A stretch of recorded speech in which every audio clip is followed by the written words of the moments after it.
Messieurs les bâtonniers, chers confrères, mesdames, messieurs, en vos grades et qualités, je voudrais tout d'abord remercier l'UIA, le barreau de Tanger, pour l'accueil exceptionnel qu'ils nous ont réservé, la manière dont ils ont organisé les choses. C'est un plaisir et un honneur pour moi d'être dans la deuxième plus belle ville du monde. Maintenant, la première, chacun la connaît. Je ne vais pas la dévoiler ici. On va tous rester amis, au moins aujourd'hui. Donc, l'idée, la question de l'avocat, du blanchiment d'argent, de la crypto-monnaie, c'est d'arriver à se placer, à se situer. On a entendu hier, aujourd'hui, beaucoup d'éléments, énormément de termes que j'ai encore du mal à comprendre, de dark web, de métaverse, de non-fungible token, etc. Enfin, il y a un vocabulaire assez invraisemblable, impossible à traduire quasiment à l'heure actuelle en langue arabe. En langue amazigh, c'est encore plus invraisemblable. Pour autant, confronté à des éléments qu'on ne contrôle pas, qu'on ne maîtrise pas, qu'on n'arrive pas à appréhender, il me semble, et vous m'excuserez, on a tous essayé de vous amener vers le futur, je vais vous ramener un peu en arrière. D'abord, de manière très éloignée, en revenant à celui qui, il me semble, est connu et reconnu comme l'avocat le plus illustre de l'histoire, Cicéron, et qui nous disait « qui n'empêche pas le mal le favorise ». Et il me semble qu'à travers ce concept, on a totalement résumé la mission qui est assignée à l'avocat en matière de lutte, de financement contre le blanchiment d'argent et le financement du terrorisme. Notre rôle, c'est celui-là. Alors oui, traditionnellement, le rôle de l'avocat, c'est la défense. On a cette décision de la Cour européenne des droits de l'homme, notamment de 2012, Michaud contre France, qui avait de manière assez intéressante expliqué que dans une société démocratique, la mission dévolue à l'avocat, c'est la défense du justiciable. C'est tout à fait cela, on est dans ce cadre-là. Pour autant, depuis Cicéron, les choses ont un peu évolué. Et l'avocat aujourd'hui ne se consacre pas ou plus, ou en tout cas pas quasi exclusivement à la défense. On est maintenant dans un cadre où on intervient énormément en matière de conseil. Et quand on intervient en matière de conseil, quand on intervient comme conseil d'un certain nombre d'entreprises, d'institutions, on se retrouve face à un danger très important, qui est cette question d'être partie prenante d'une opération de blanchiment d'argent ou de financement du terrorisme. Le législateur, je pense qu'on peut tous s'accorder à dire qu'il y a effectivement beaucoup de retard à l'allumage, mais depuis une vingtaine d'années, il y a une prise de conscience, on essaie de lutter contre cela, il y a un cadre qui est aujourd'hui posé, et ce cadre, il est assez intéressant parce qu'il va permettre justement de nous situer, mais j'ai l'impression que quand nous situons, on va toujours rester, malgré tout, dans ce qu'il y a un peu plus de 2000 ans, Cicéron évoqué. Un peu moins éloigné de nous, sur ce concept de blanchiment d'argent, ça a été évoqué. Pardon. Ah oui, oui. Non, pour l'instant, je suis dans mon introduction. On va passer rapidement. Dans une période plus récente, les années 20, on parle de blanchiment, et c'est important de parler de prohibition, parce que je vais en parler tout à l'heure au Maroc en termes de crypto-monnaie. Le blanchiment d'argent vient précisément de cette prohibition et de la nécessité à l'époque, enfin en tout cas c'est une des explications qui étaient données, les organisations criminelles, notamment Al Capone, avaient besoin de réintégrer dans le circuit légal l'argent issu du trafic d'alcool, et le meilleur moyen à l'époque, ça a été de l'intégrer via les blanchisseries. Donc on pouvait, en prenant le contrôle de toutes les blanchisseries de Chicago et d'ailleurs, pouvoir réintégrer dans l'économie légale, dans le circuit formel, l'argent issu de la prohibition. Et d'ailleurs, on a vu, et c'est quand même, à mon sens, un élément important, Al Capone n'a pas été arrêté pour ses activités criminelles classiques. Il a été arrêté sur des questions, justement, transversales, de fraude fiscale, de non-respect d'un certain nombre d'obligations fiduciaires.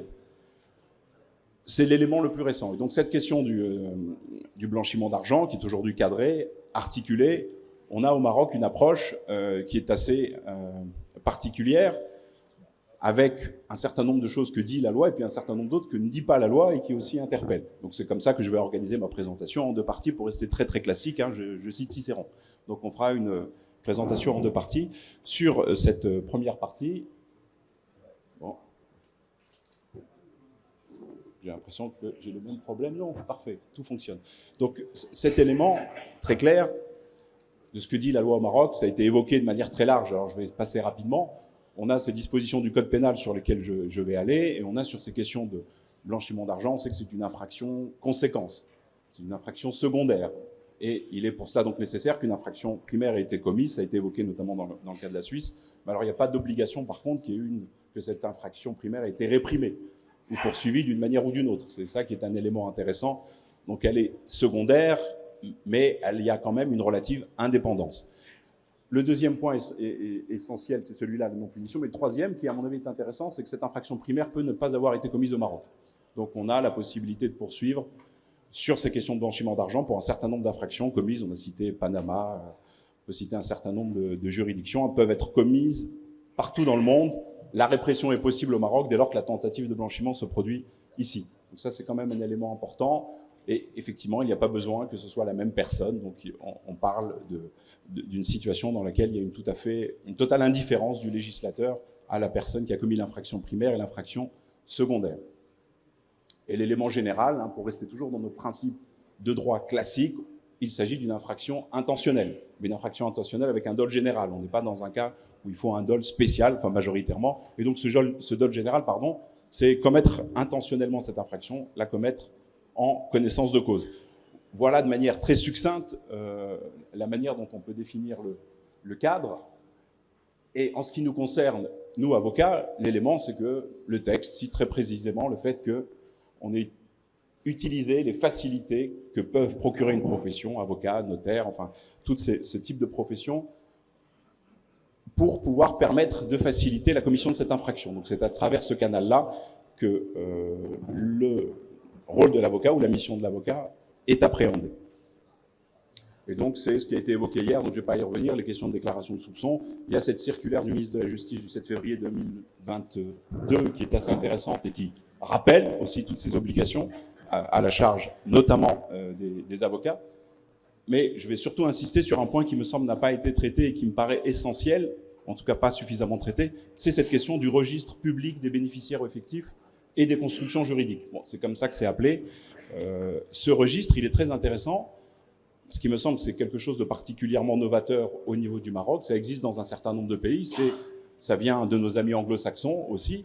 Et ce registre public des bénéficiaires effectifs, il est en vigueur aujourd'hui au Maroc. N'importe quelle société marocaine, n'importe quelle société étrangère exerçant une activité au Maroc, n'importe quelle organisation ou construction ou structure juridique, là on vise les trusts, les fiduciaires, a cette obligation de déclaration de ses bénéficiaires effectifs au niveau du royaume.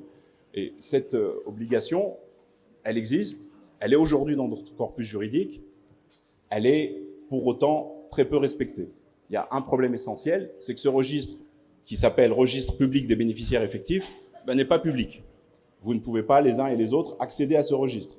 Son accès est réservé à un certain nombre d'autorités judiciaires ou administratives, la présidence du ministère public, la DGI, les douanes, mais pas n'importe quel citoyen et pas les avocats. Donc on vous demande d'un côté de mener un certain nombre de diligences pour vous assurer des bénéficiaires effectifs des opérations que vous traitez. Il y a un registre qui est censé regrouper tous ces éléments, mais on ne vous donne pas accès à ce registre.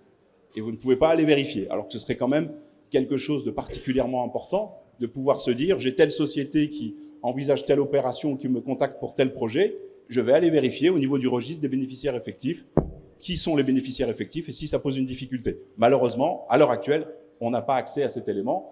Je l'ai évoqué, les personnes cibles sont celles-là. L'identification des bénéficiaires effectifs, on a une participation qui doit être équivalente à 25% du capital ou des droits de vote. C'est comme ça que c'est déterminé. Alors là, il y a un élément intéressant, à mon avis, à titre accessoire, à noter, c'est que si on ne parvient pas à déterminer ces bénéficiaires effectifs à travers les différents statuts et les registres, eh ben on va aller sur celles et ceux qui, in fine, exercent une mission de contrôle sur cette entité. Et ça peut aussi nous concerner en tant qu'avocat si parfois on intervient pour un client en matière de conseil, qu'il nous donne un certain nombre de procurations pour mener différentes opérations.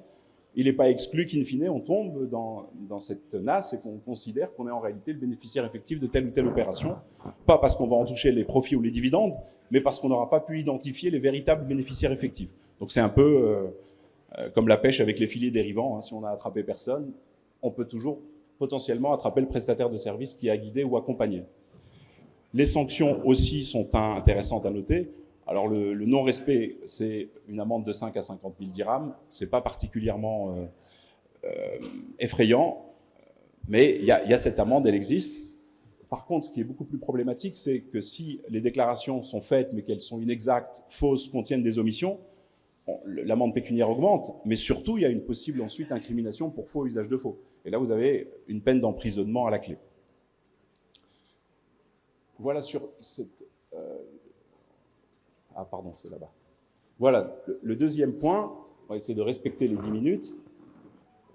Voilà, ce que ne dit pas la loi aujourd'hui, c'est ça notre sujet, je parlais tout à l'heure de tous ces termes, de cette question de prohibition. Aujourd'hui au Maroc, on vit la prohibition des crypto-monnaies. On est dans une situation, la plupart des autorités au niveau du royaume, administratives, judiciaires, de contrôle, ont rappelé à l'ensemble des citoyens marocains et des justiciables qu'il était strictement et formellement interdit d'avoir recours à ces monnaies virtuelles. On a un cadre très clair, c'est une prohibition totale et absolue. Pour autant, et c'est là où les choses deviennent complexes, le Maroc s'est classé récemment 20e pays en termes d'adoption des crypto-monnaies sur 155 pays. Bon, d'habitude, on connaît nos classements. Au Maroc, on est plutôt un élève moyen. Donc, dans la plupart des classements, on est 80e, 85e, 70. Sur le climat des affaires, on a réussi à descendre jusqu'à 50. Là, on est excellent en matière d'usage illégal de crypto-monnaies. Donc ça, c'est quand même relativement particulier qu'on soit dans ce contexte-là. Le think tank de l'OCP, le Policy Center for the New South, lui, alors je ne sais pas par quel procédé, mais ils ont déterminé qu'il y avait 1,15 million de Marocains qui étaient détenteurs d'actifs en virtuel, de crypto-actifs. Donc là, on a une pratique qui est très répandue et une prohibition juridique et légale très forte. Comment on en sort?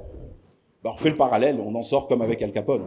Et on en sort par la mise en place d'un cadre, d'un processus, non pas de texte très simple, parce que le blanchiment d'argent, c'est un processus, c'est pas un acte isolé. Donc si on prétend appréhender cela comme un acte isolé en posant sa canne à pêche et en attendant que quelqu'un vienne mordre, il se passe jamais rien. Par contre, si on a un mécanisme où on met en place un processus, un certain nombre de cadres, d'obligations, d'échéances récurrentes, ben là, on peut avoir du résultat. C'est a priori ce qu'a annoncé le Wali de Banque El Maghrib l'année dernière en disant qu'une loi est en cours de préparation pour réguler aujourd'hui, pour encadrer ces différentes crypto-monnaies au Maroc et leur usage. Donc on s'oriente ici aussi vers une légalisation, un cadre clair pour les crypto-monnaies. C'est un travail en cours. On verra ce que ça donne et si effectivement cette fin de la prohibition arrive. Je n'arrive pas à voir mon dernier slide. Ah si, ça y est, il est là. Donc, on a maintenant, à travers ce processus, il me semble, la nécessité de renforcer cette question des registres publics et de les rendre réellement publics. La question de l'enrichissement illicite, c'est un sujet très polémique. Il y a énormément de débats aujourd'hui à tous les niveaux. Mais on ne peut pas avoir un processus de lutte contre le blanchiment et de lutte contre le financement du terrorisme sans loi sur l'enrichissement illicite et sans loi spécifique dans ce cadre-là. On sait qu'on a les insuffisances des déclarations de patrimoine. Alors ça concerne aujourd'hui principalement les magistrats de manière assez coercitive, mais beaucoup d'autres acteurs ne sont pas concernés. La question de la prise illégale d'intérêt qui aujourd'hui n'est toujours pas sanctionnée, et on n'a pas de cadre non plus pour la protection des lanceurs d'alerte. Donc ça, c'est aussi des mécanismes qui posent problème.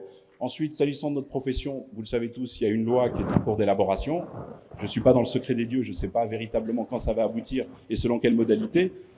Et à ma connaissance, mais je me trompe peut-être, on m'a dit que dans ce texte, il n'y a a priori rien d'envisagé très clairement sur cette question-là. Donc on ne veut pas, ou on ne peut pas mettre en place de dispositifs spécifiques, et notamment la procéduralisation de ces déclarations de soupçons, la mise en place véritablement de ce processus pour faire en sorte que nous, avocats, puissions, comme le disait Cicéron, ne pas favoriser le mal. Et c'est notre rôle principal. On ne doit pas favoriser, pour ne pas favoriser, on va empêcher, et pour empêcher, il y a un certain nombre de process et de procédures à mettre en place. C'est ce que l'on attend, et on espère qu'on pourra avancer de cette manière-là.